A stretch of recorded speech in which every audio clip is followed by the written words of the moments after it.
Tractor motor bike. Shakarpur नाम के गांव में दो जुड़वा भाई रहते थे, चिंटू और मिंटू। उनके पिता के जाने के बाद खेती बाड़ी करके उन दोनों का पालन पोषण कर रही थी। चिंटू बहुत चतुर था, वो नई नई चीजें बनाने की कोशिश करता रहता। लेकिन मिंटू बहुत ही आलसी और शरारती लड़का था। वो अपने भाई चिंटू से बहुत जलता था। चिंटू का स्कूल में कोई दोस्त नहीं था, लेकिन मिंटू के बहुत सारे दोस्त थे। मिंटू का एक और दोस्त भी था जिसका नाम चंदू सिंह। चंदू सिंह एक बहुत बड़े जमींदार का बेटा था।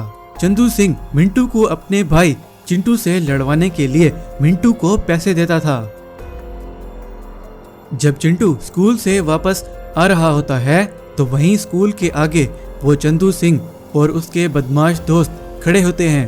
तो चंदू सिंह चिंटू से बोला, ओए ये अपने बेकार के एक्सपेरिमेंट करना बंद कर दो, तुम कुछ भी नहीं कर पाओगे। अगर तुमने स्कूल आना बंद ना किया तो मैं तुम्हारी ऐसी हालत करूंगा कि तुम याद रखोगे। चलो निकलो यहाँ से। तो चिंटू उदास होकर वहाँ से चला गया। एक दिन चंदू सिंह जब मिंटू के पास आया तो चंदू सिंह, तुम्हारा भाई चिंटू तो हमसे बहुत आगे निकल रहा है। आज मुझे एक बहुत ही अच्छा आइडिया आया है।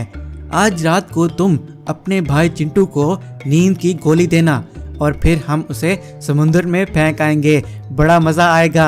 तो मिंटू बोला, हाँ चंदू सिंह, ये आइडिया तो बहुत ही अच्छा है। भाई है मेरा, लेकिन मुझे वो बिल्कुल पसंद नहीं।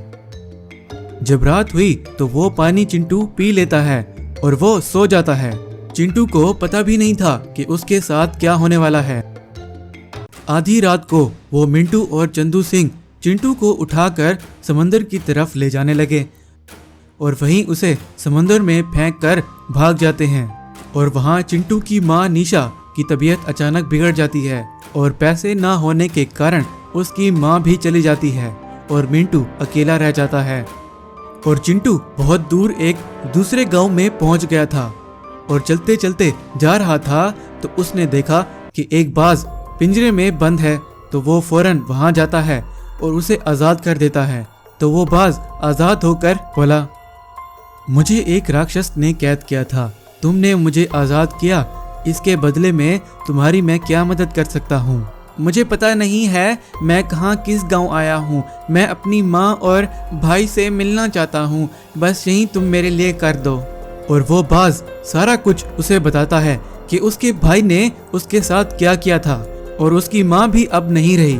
चिंटू बहुत रोने लग जाता है और उस बाज से कहता है, मैं बहुत गरीब हूँ, यहाँ पर मैं किसी को नहीं जानता, क्या तुम मुझे एक झोपड़ी और मैंने जो चीज़ें बनाई हैं वो मुझे लाकर दे सकते हो?